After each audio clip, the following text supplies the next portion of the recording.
네, 국민의힘 이준석 전 대표가 국민의힘을 탈당하고 신당 창당을 공식화했습니다. 100여일 앞으로 다가온 내년 총선에서 이준석의 갇힌 개혁신당이 제3지대의 존재감을 드러내며 돌풍을 일으킬 수 있을지 주목이 되는데요. 이준석 전 대표 측 인사시죠. 김철근 전 국민의힘 당대표 정무실장과 자세한 얘기 나누겠습니다. 실장님 오랜만에 나오셨어요. 예, 오랜만입니다. 예. 한 몇 년 전이죠. 또 고정 출연하셨잖아요. 저랑 제가 같이. 여기 한 3년간 고정 출연 맞습니다. 한것 같은데. 예. 그 이후에 예. 이준석 전 대표 당대표 예, 정무실장으로 가셨었고. 네. 예. 근데 되게 보기 좋아지셨어요. 살도 좀 많이 빠지신 것 같아요. 제가 운동을 열심히 해갖고요. 아. 예, 한 15kg 정도 빠졌습니다. 뭐 달리기 운동하셨다면서요. 한강변을 열심히 뛰입니다. 야, 그러면 이렇게 날씬해질 수 있는 아니, 겁니까? 물론 식이요법도 좀 하고요. 아, 예. 식이요법과 함께. 예. 아우, 저도 좀 노력을 해봐야겠습니다. 예. 자, 어제 이준석 전 대표 탈당 기자회견 옆에서 지켜보셨을 네, 거예요, 아니에요? 그 어떻게 보셨어요? 현장에 예. 있었습니다. 마음이 좀 찹찹했죠. 물론 이제 어제 소통관에서 당초에 하려고 했다가 네네. 장소를 상계동으로 바꿨는데요. 예. 상계동에서 정치를 한 지가 12년 정도 됐죠. 그래서 그 처음 시작한 지역에서 네. 처음 정치하는 그 마음으로 다시 시작해 보겠다 뭐 이런 생각을 했던 것 같아요. 예. 그래서 상계동에 있는 뭐 커피숍이든 아니면 그 어제 숯불 갈비집이든 네네. 뭐 이런 집을 좀 그 수소문해서 어제 이제 오후 3시니까 블랙타임 시간이었잖아요. 네. 브레이크 그리고 타임. 이제 예. 그 요즘 경기가 되게 안 좋아서 경제가 안 좋아서 소상공인들이 좀 힘드시잖아요. 네. 그래서 그런 점도 좀 가만히 됐던 게 아닌가 이런 생각. 예. 그래서 그 장소가 굉장히 화제가 됐었잖아요. 네, 그래서 예. 이 갈비집에서 왜 하는 걸까? 그냥 하는 것 같진 않은데. 그래서 나온 얘기가 과거 고 노회찬 전 네, 의원이 삼겹살 불판을 갈아야 네, 된다. 네. 이런 불판론을 의미하는 거다. 이런 해석이 있었거든요. 꿈보다 해몽이 좋다고요. 아니, 공교롭게 그냥 예, 겹친 겁니까? 잘 해석해 주시니까 좋은 네, 거죠. 예. 예. 근데 하여튼 그 처음 정치 시작하는 그 본인의 고향 동네 그다음에 상계동 이제 연설문 말미에도 네. 상계동이 어떤 동네다. 그 정말 열심히 사는 곳이고 그다음에 그 학구열은 강하고 이런 곳이고 서울의 저 끝자락에서 지하철로 뭐 이렇게 그 상계역이나 노원역에서 네. 동대문 문화역사역인가요? 거기까지 한 20분 이렇게 오면서 굉장히 그 붐비잖아요. 아침 네. 출퇴근 시간에 예. 아침 저녁으로 그런 소회를 쭉 얘기하시는 게 일반적으로 열심히 살고 뭔가 꿈을 꾸는 사람들이 잘 사는 세상 그런 정치를 해야 된다 이런 네네. 것도 같이 함의가 되어 있는 게 아닌가 생각이 듭니다. 일각에서는 그 이준석 전 대표가 그 노원을 떠나서 이제 영남으로 출마하기 위해서 고별 탈당 약간 그런 성격이 있었던 거 아니에요? 그래서 노원으로 간 거 아니에요? 이런 얘기도 있었거든요. 이준석 대표의 출마 지역은 지금 최종적으로 결정은 안 됐습니다. 아직 네. 그러니까 신당이 이제 꾸려지고요. 신당에 이제 참여하신 분들과 신당의 지도부가 네. 전략적으로 중요한 자산이기 때문에 어떻게 이준석 대표가 어디를 출마를 해야 되는 게 가장 전략적으로 좋은가 이런 것들을 판단해서 해야 되기 때문에 네네. 뭐 과거에 출마를 쭉 해왔던 노원이 될지 아니면 TK 지역에 대구에서 보수의 정통성을 가지고 정면 승부를 할지 뭐 이런 것은 이제 판단이 남아있다 이렇게 보여집니다. 예. 어제 그 노회찬 전 의원을 또 직접 네. 언급을 하기도 했었잖아요. 거기서 좀 약간 울컥하기도 했었는데 좀 남다른 어떤 뭐가 있는 건가요? 노회찬 전 의원이 또 상계동에서 국회의원을 하셨잖아요. 그러셨죠. 예. 예. 그래서 노회찬 의원은 진보 정치인이긴 하지만 대단히 대중적인 정치인이었고요. 그래서 노회찬 의원 돌아가셨을 때도 굉장히 아파했었죠. 예. 그래서 그 지역 출신이고 해서 네. 상당히 좀 그 애틋한 뭐가 있는 것 같습니다. 아, 예. 근데 어제 좀 이준석 전 대표가 많이 외로워 보였다. 현역 의원들이 함께하지 않다 보니까 또 그런 얘기들이 나오는 것 같았어요. 신당을 차려서 나간다는 것 자체가 상당히 힘든 일이죠. 고단한 일이고 그렇지만 광야에 홀로 서는 심정으로 네. 꿋꿋하게 아마 나갈 겁니다. 아, 독립운동할 때 힘들지 않은 사람 없잖아요. 그렇죠. 예, 예, 거의 독립운동하는 마음으로 지금 네. 그런 각오가 있으신 거예요. 그렇습니다. 예. 그 천하용인 중에 김용태 전 최고는 국민의힘에 남아서 계속 비판의 목소리를 내겠다라고 했고 천하인 뭐 세 분이 다 기자회견장의 모습을 보이지 않았는데 아직 뭐 신당에 대한 확신이 없어서인가요? 어떻게 그런 되는 건 겁니까? 아닐 거고요. 거의 세 분 다 뭐 합류할 걸로 알고 있습니다만 네네. 이제 본인들이 각자 본인의 그 서사에 맞게 국민들께 아마 그 말씀드릴 기회가 있을 거라고 생각합니다. 네. 그럼 실장님은 오늘 이렇게 멋지게 하고 오신 이유가 있으시죠? 오늘 탈당 기자회견 하신다면서요?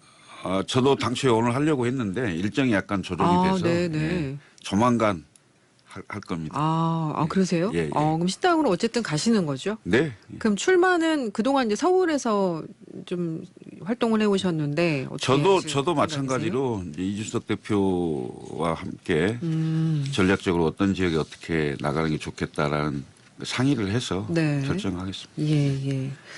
그 어제 그 A4지로 한 10페이지 정도? 네. 그 탈당 회견문 참 화제가 되고 있는데 만수산 드렁칩과 같이 얽혀 살 수도 있었고 실제로 몇 달 전 책임 있는 사람으로부터 총괄 선대위원장 등의 자리 제안도 받았지만 전혀 마음이 동하지 않았다라고 이야기를 했어요.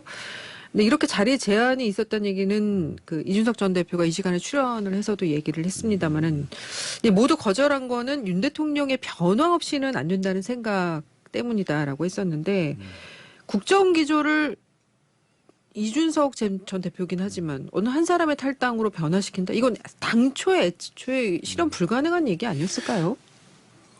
지금 윤석열 대통령이 취임한 지 1년 6개월 정도 됐고요. 취임 초부터 여론조사로 많은 경고들이 있었지 않습니까? 네네. 그리고 실제로 투표를 했던 게 이제 지난 10월 11일 강서구청장 보궐선거에서요. 예. 민심이 확인이 됐죠. 17.15%. 그럼 1년 6개월에 대한 민심의 확인이고 평가였거든요. 네네. 그러면 내가 뭔가 잘못됐구나. 그럼 뭔가 바꿔야 되겠구나. 선거에 지고 나서 뭐 민심은 항상 옳다. 뭐 이러면서 뭐 반성 단어도 나오고 네. 약간의 뭔가 변화가 기미가 좀 보이려다가 아니다 하고 그대로 다시 되돌아가는 상황 같았는데 지금 이대로 만약에 그 내일 당장 선거를 한다면 네. 저는 그 강서구청장 보궐선거 전에서부터 얘기를 했습니다만 예. 100석이 안 된다는 얘기를 계속 그 말씀을 드려왔거든요. 완전 선거는 폭망이거든요. 네네. 이런 상황에서 어찌됐건 선거가 지는 것도 지는 거지만 앞으로 3년 6개월 대통령 임기가 남아있는데 대한민국 국민들은 얼마나 절망스럽겠습니까. 국민을 위해서라도 국정기조를 바꿔야 된다라는 얘기를 눈물의 기자회견이라고 기억나시죠? 네네네. 선거 그 강서구청장 절절하게 선거에 호소를 했죠. 이렇게 가서는 안 된다라는 것을 말씀을 드렸던 거죠. 그런데 전혀 변화의 기미가 없고 또 네. 이런 정치를 계속 그 한 무리를 지어서 예. 100명이 넘는 의원들이 아무 말도 하지 않고 본인의 공천 때문인지 뭐 때문인지는 모르겠습니다만 정치를 네. 이런 식으로 해갖고는 대한민국이 망가지게 생긴 상황이죠. 그래서 국민의힘이 위기가 아니고 대한민국이 위기다 이런 생각을 갖고 있는 겁니다. 네. 그러니까 이준석 전 대표가 신당을 선언을 하고 탈당까지 100일 그 네. 과정에서 뭐 당으로부터 여러 가지 제안을 받았다. 근데 지금 한동훈 전 장관이 맡은 그 비대위원장직을 네. 만약에 제안이 왔다면 좀 판단이 달라졌을 수도 있었겠습니까? 이준석 대표가 그런 얘기를 했죠. 예. 신용거래가 안 된다. 한 번 속지 두 번 속은 바보다. 네네. 당대표 하셨잖아요. 예. 그리고 큰 선거 2번 치렀잖아요. 그러고 쫓겨났잖아요. 네네. 그러면 비대위원장 서령 비대위원장을 한다 해도 선거에 지면 이준석 때문에 졌을 거고 이겨도 이준석 때문에 이겼다고 하진 않을 거 아닙니까? 그런 자리를 왜 합니까? 예. 어떤 직을 생각하고 한 얘기는 절대 아니다라는 네. 말씀 주셨고 그 어제 이 대표 탈당 선언 후에 국민의힘에서 네. 반응이 나왔어요. 그동안 활동에 대해 감사하게 생각하고 앞으로 뜻하는 바 이루시기 바란다. 좀 냉랭한 문구가 아닌가 싶은데 국민의힘에서는 이준석 전 대표의 탈당을 어떻게 생각하고 있을 거라고 보세요? 빨리 지우고 싶겠죠. 그런데 지워질까요? 예. 저는 판단을 잘 하시리라고 보고요. 예. 그리고 이제 뭐 당을 달리해서 경쟁하는 입장이 됐기 때문에 뭐 감정을 섞어서 뭔 얘기하고 싶지는 않습니다. 예. 그 이준석 전 대표가 어제 칼잡이의 아집이 왜 우리 모두의 언어가 돼야 하나 이렇게 언급한 거는 윤석열 대통령을 직격한 겁니까? 아니면 한동훈 비대위원장을 겨냥한 건가요? 두 분이 같은 분 아니에요? 예, 그렇게 한동훈 비대위원장의 별명이 있잖아요. 조선 제일검이라고. 검사 시절에 그 별명이 조선 제일검입니다. 네네. 예. 그거는 뭐 왜 그런 별명이 있는 건가요? 그 이제 검사로서 명성이 있다 이런 취지겠죠. 네네. 그런데 이제 지금 검사 출신 대통령의 검사 출신 비대위원장이 이렇게 오셨는데 검사라는 직업 자체가 과거를 추적하고 과거의 잘잘못을 따져서 기소할 거냐 불기소할 거냐 구속시킬 거냐 말 거냐 이런 과거 지향적인 직업이거든요. 네네. 근데 정치는 기본적으로 미래 지향적이잖아요. 그다음에 검사라는 직업은 상대를 범인으로 만들어야 되잖아요. 네. 그런 상황이기 때문에 직업으로 보면 정치하고는 별로 어울리지 않는 거죠. 그런데 네. 이제 그런 행태들이 계속 드러나니까 국민들로부터 도대체 정치를 하는 거냐, 뭘 하는 거냐, 정치가 없다. 예. 이런 얘기를 많이 듣지요. 예. 그 비대위원장 수락 연설은 어떻게 들으셨어요? 저는 그 검투사의 연상이 됐어요. 정치를 처음 하시는 분이 네. 그 상대를 공격하는 걸 먼저 하더라고요. 예. 나는 어떤 정치를 하겠다. 어떤 비전을 가지고 국민 여러분과 함께 하겠다. 이런 본인의 정치 철학이나 이런 걸 좀 얘기를 해야 될 거 아니겠어요. 근데 그게 없고 586 이재명 뭐 이런 상대를 규정하고 공격하는 거에 너무 치중하더라고요. 그래서 저게 무슨 정치하시는 분이 저런 말씀을 먼저 하실까. 네네. 저런 얘기는 나중에 할 기회가 많을 텐데. 그래서 굉장히 좀 실망했습니다. 예, 사실은. 근데 오늘은 또 이재명 대표를 예방한다고 그러더라고요. 그냥 의례적 인사니까 하겠죠. 그리고 보통은 예방 전후에는 조금 자제하지 않나요? 저 만나서 대면해야 되니까. 할 건데 오늘도 뭐 여전히 그냥 뭐 안녕하세요 정도 하고 말지 않겠어요. 예. 그런 모습. 예. 국내임 이제 어쨌든 한동훈 비대위원장 체제로 지금 이제 모습을 바꾸고 있잖아요. 비대위도 이제 인선한다고 하고. 그 비대위원장을 맞대 불출마하겠다 이렇게 선언을 했어요. 네. 그래서 이게 국민의힘 안에서는 향후 이제 뭐 중진들에 대한 어떤 선전포고가 아니냐, 고강도의 쇄신이 있는 거 아니냐. 한동훈 체제의 국민의힘은 어떻게 변화를 할 거라고 좀 전망하세요? 한동훈의 농계 작전이죠. 나 출마 안 할 테니 영남 중진 의원들 네. 험지로 가시든지 저랑 같이 불출마하시죠. 아하. 뭐 이렇게 하려고 하는 것 같은데요. 네네. 사실 한동훈 그 비대위원장이 출마할 곳이 별로 없습니다. 서울의 험지에 어딘가를 가야 될 거 아니겠어요. 예. 근데 서울에 당선될 만한 곳이 없어요. 강남 3구 외에는. 그리고 비례를 맡아서 한다니 좀 모양 빠지잖아요. 그다음에 네. 비례가 선거법이 확정이 안 돼 있어요. 그렇죠. 예를 들면 지금 비례를 염두에 두는 상황이 되면 연동형으로 가버리잖아요. 네. 그러면 위성정당에 가서 비례 출마할 수도 없잖아요. 그렇죠. 그러니까 비례는 고려하기 쉽지가 않고 그다음에 수도권에 험지 출마를 하면 지역구에 묶이는 상황이 될 거고 거의 당선 가능성이 별로 없을 거예요. 네네네. 그러니 당연히 출마 안 하겠죠. 안 하면서 일성으로 그 얘기를 내놔야 충격이 될 거고 그 충격파가 있어야 결국 영남 중진들 끌어안고 함께 불출마하는 뭐 이런 작전일 것 같은데 자 국민들이요 예. 바보가 아닙니다. 희생은 가능성이 있을 때 출마를 안 하면 희생이 되는 거죠. 그렇죠. 근데 가능성이 없는데 뭐 출마를 안 하는 게 뭐가 희생이 되는 겁니까? 그리고 특히 이제 영남에서 네네. 지금 예를 들면 PK 같은 경우는 굉장히 분위기가 좋지가 않습니다.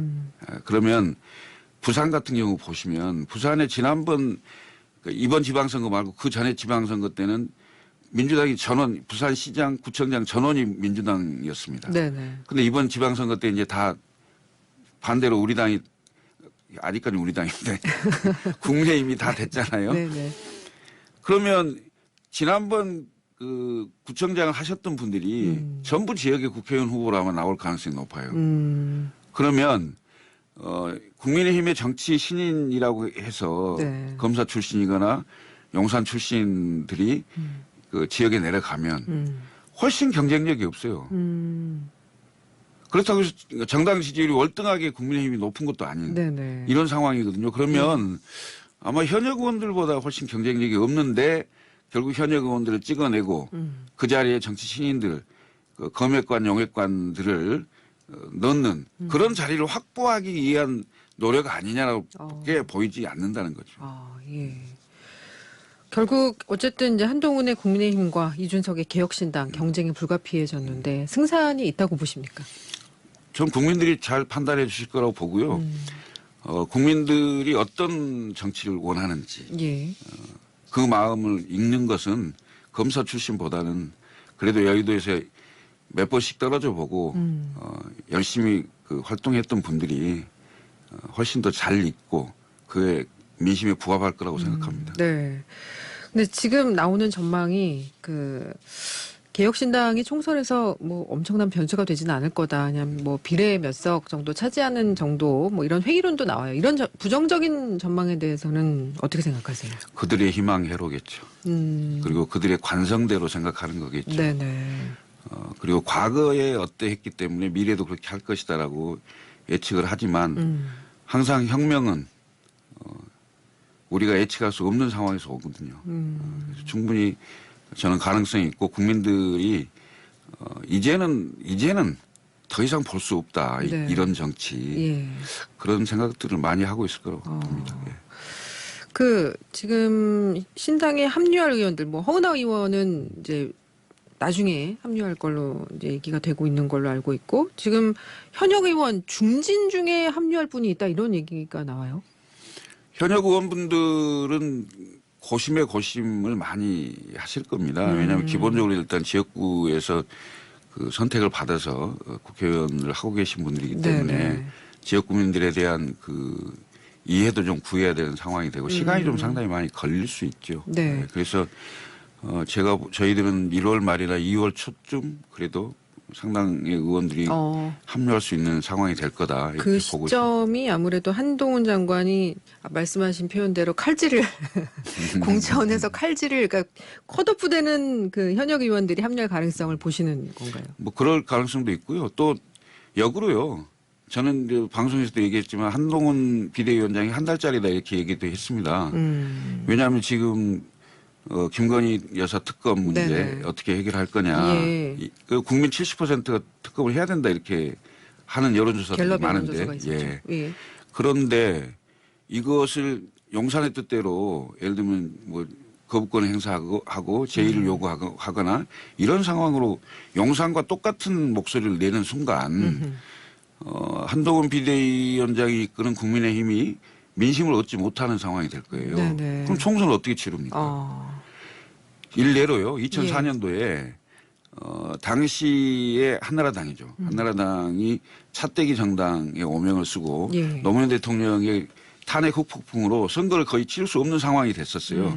그래서 차명렬 당대표가 사퇴를 했고 예. 26명이 불출마를 했어요. 그러고 총선 한 달 앞두고 박근혜 대표를 선출한 임시 전당대회도 열었다 이거죠. 네네. 그런 사례를 보면 한동훈 비대위원장이 계속한다. 이것도 한번 지켜볼 일이다 이렇게 봅니다. 알겠습니다. 지켜보도록 하겠습니다. 예, 건투를 빌겠습니다. 고맙습니다. 감사합니다. 예, 예. 지금까지 김철근 전 국민의힘 당대표 정무실장이었습니다.